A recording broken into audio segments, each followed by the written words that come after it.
Well folks, join me today down at Linlithgow Palace you're looking at.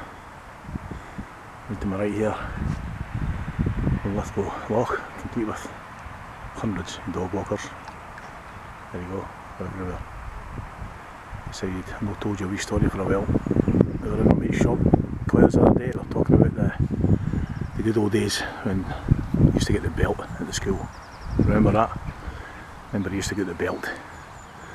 Well, we were talking about the virtues of it. Back in the day when you were at the school, funnily enough, I used to say, it didn't do me any harm, which it probably didn't. But over the years, my views on that have changed. When you see 10, 11, 12 year olds wandering along the street, it just isn't right that somebody should be smacking them with a belt. Anyway, so my views on that have changed. But that's 3 stories in one actually. One of them backs up what I just said there, about the bullier aspect of it when you're a youngster. The second one is actually pretty funny.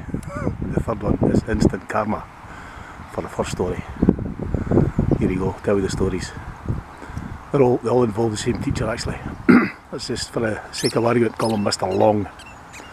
Not far away from his right name, but we'll call him Mr. Long. Anyway, we're in his class one day. He goes out of the class, so what happens? We're always having a carry on, the usual. Throwing rubbers at each other, pencils, anything else, you name it. There's a wee lassie keeping watch out. The wee window on the door. She seen him coming. Here's Mr. Long coming. That was it. Everybody's back to their seats. But Mr. Long, being a bit of a bully as it turns out, had seen the lassie, giving us the warning that he was coming back. So he decides to get her out on the floor. The lassie's petrified.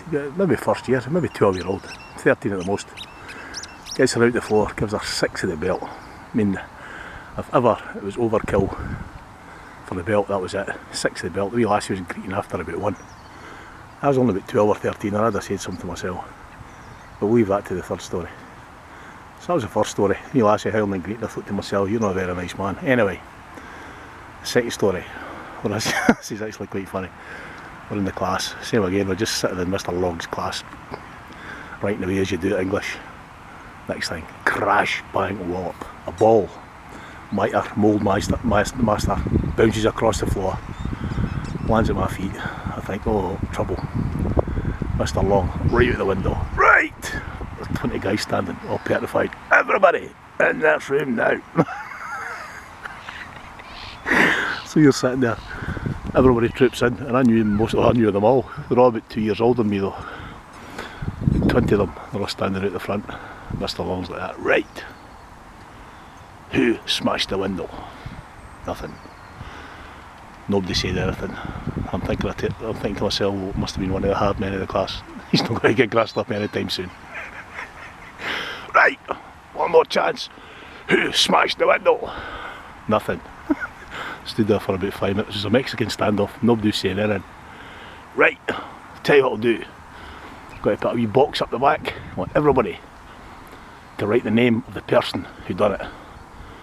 Everybody write the name, put it in that box. And that way it'll be private. Nobody will know who told on who.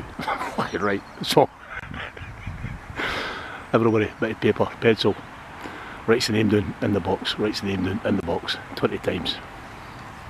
Mr. Long goes into the box. Patterson, Billy Patterson, Pete, Billy Patterson, Pete. Joe Bloggs, wonder who wrote that one.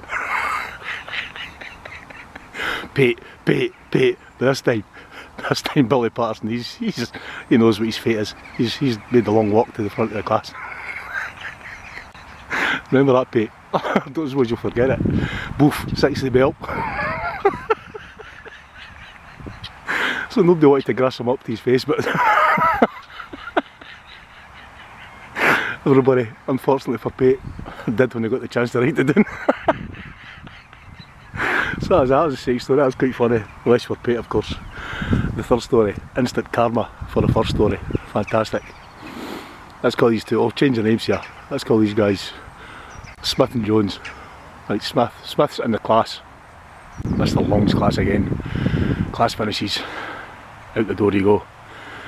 And if you turn left, the door outside the building's about 3 feet. but it was a one-way system they had in place in the school. So you're supposed to leave the class, turn right. It's about a 40-yard corridor to get out. So Smith decided he wasn't going the long way, so he turns left. Mr. Long, "Oh, Smith, where do you think you're going?" And Big Smith was so laid back, he was horizontal, says, "I'm going to that door." "No, you're not. Get yourself back here now." "No." "I'm telling you, don't you take one step further." "No, that's why I'm going to this door." So yet again, another Mexican standoff. "You're not going out that door." "I am, watch this." Just as he goes out to go out the door, the teacher grabs him, pulls him back in. And Mr. Jones walks past. Well, Jones, that's not his right name, but just say it. Say it's Jones, he walks past. Mr. Long says, "Jones, Smith thinks he's being funny here." And just at that time, Smith turned around, smacked him, knocked him clean. He's lying in the cloakroom with coats there and blood on his face. And Jones just looked down at him and went, "Well, sir, that was quite funny."